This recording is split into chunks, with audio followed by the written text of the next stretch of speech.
Am I the jerk for refusing to let my pregnant sister sleep in my bed after I offered her a perfectly good guest bed? Posted by you/silence fiction. I, 26M, rent a small 2-bedroom apartment. I live alone, but I use the second bedroom as my office because I work from home full time. My older sister, Lily, 31F, is 6 months pregnant and soon to be a single mother. She has some issues with her apartment, she's in a disagreement with her landlord and in the process of moving out, so she asked if she could stay with me for a few weeks. Of course, I said yes and told her I'd be happy to accommodate her for as long as she needed. She moved in last weekend, and the first thing she did when settling in was point toward my bed and say, "I'll take this one." I laughed, thinking she was joking. Only later in the evening, when I asked if she needed anything else before bed, did she mention that she wasn't joking about wanting to sleep in my bed. Now, I'm a bit of a germaphobe, and I'm quite uncomfortable with the idea of other people sleeping in my bed. I told her that I wasn't comfortable letting anyone else sleep in my bed, but I'd gladly set her up with my guest bed, which I used to sleep on before buying my current bed and know for a fact is very comfortable and spacious. Then she started guilt-tripping me, saying that since she got pregnant, she's had trouble falling asleep and needs the bigger, more comfortable bed. I stood my ground and told her I was happy to accommodate her, but I wasn't giving up my bedroom. She sulked but took the guest bed. That lasted exactly 2 nights before she started complaining that the bed was too stiff and that she couldn't sleep. I offered to buy a new mattress topper, but she refused. Instead, she tried the "you're my brother, you should want to make me comfortable" guilt trip again.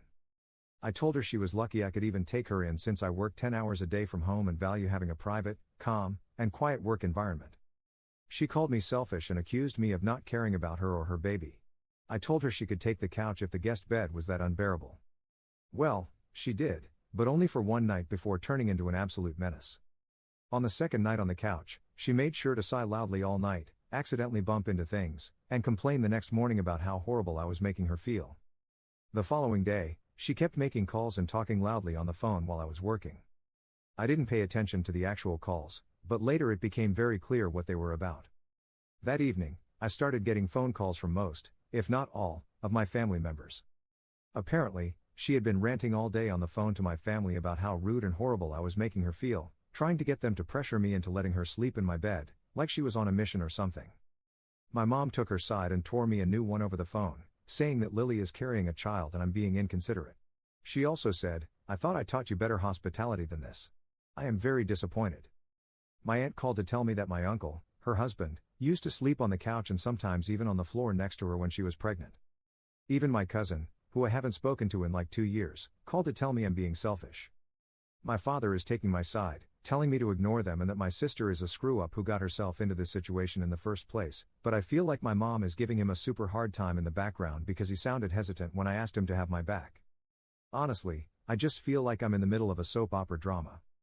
My mom is threatening to come take Lily home, yeah, like that's much of a threat, lol, but she's giving me such a hard time, telling me I disappointed her and that she raised me better.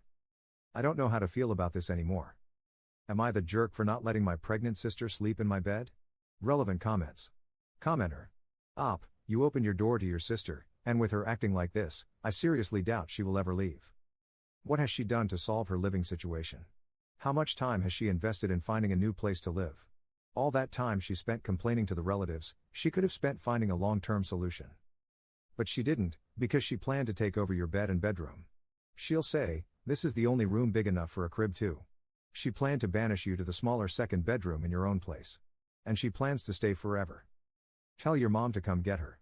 Tell your sister to pack her bags because mom is coming to get her since she is disrupting your ability to work from home and preventing you from getting sleep at night. Get her out now, or she will never leave. Update 1 day later. First of all, I want to thank you guys for the overwhelming support. This blew up way beyond anything I expected. I really appreciate all of you for taking the time to chime in and share your opinions. You guys really helped reassure me and gave me confidence in my own feelings that my private space has been disrespected, and, quite frankly, violated. I would like to answer a few common questions I saw in the comments. The guest bed is in the living room. It's stored in the second bedroom, my office, but whenever I have a guest, I set it up in the living room. The living room space is quite big and can comfortably fit the guest bed, couch, and living room table as well. My parents live a 4.5 hours drive away, and they are the closest family members to my apartment. That's why I didn't initially think of suggesting that someone come and pick up Lily to take her to their place. I, in fact, did not get my sister pregnant, WTF, guys. Lily is moving out of her current apartment because it is being sold, and the new owners aren't sure if they want to keep renting it or what to charge exactly. So that's why she is moving out. Anyway, here's the update. My mother made the drive over yesterday. She came in quite furious, barely said a word to me, and just wanted to take Lily and leave ASAP. She had that cold, disappointed look on her face. It broke my heart, honestly. I told them, Lily and my mother, that I wanted to talk and explain my side of the story. I told them both that I didn't want them to leave on bad terms.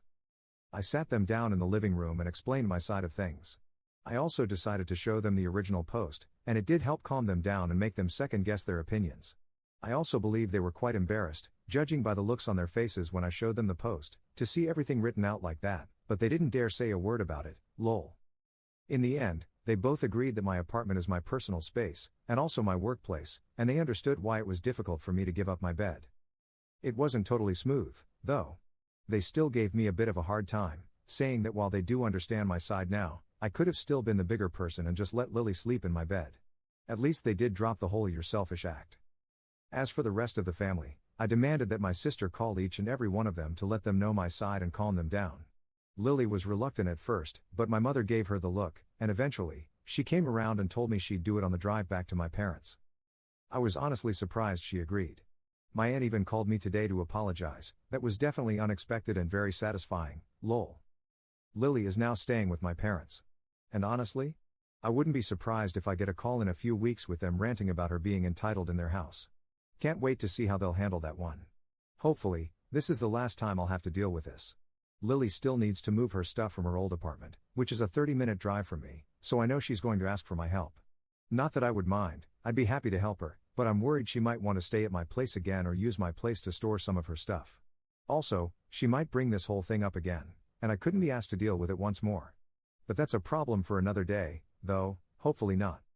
So in the end, I believe it turned out the best way possible, and I have you guys to thank for that. Seriously, I appreciate each and every one of you who took the time to comment on my original post. Thank you. Relevant comments. Commenter. I'm so glad you spoke to them and got the story straight. They still sound like they think you're in the wrong. Honestly, I would take a big step back from Lily and anyone who was disrespectful to you. Don't help Lily move, she needs to figure it out on her own. You were kind enough to her, and she tried to take advantage of you. If you help her, you'll end up doing all the work. Let your parents and all your disrespectful relatives handle it. Let her hire movers. If she calls and asks, either ignore her calls or tell her you're busy. You don't need to explain further. Don't let her store any of her stuff at your place, either. She can rent a storage unit. And don't pay for anything. If she can't afford it, she can ask mommy or the other people she called. Let her know she burned that bridge. Take care of your own peace now. Commenter 2. While I agree that Lily burned the bridge, Op would 100% get framed for burning it. I don't think it would be bad if Op helps Lily move, as long as he stays firm on no moving into my house for you or your stuff. If she doesn't accept that boundary, then I would say, if you can't respect what I offer you, then I can't offer my help anymore.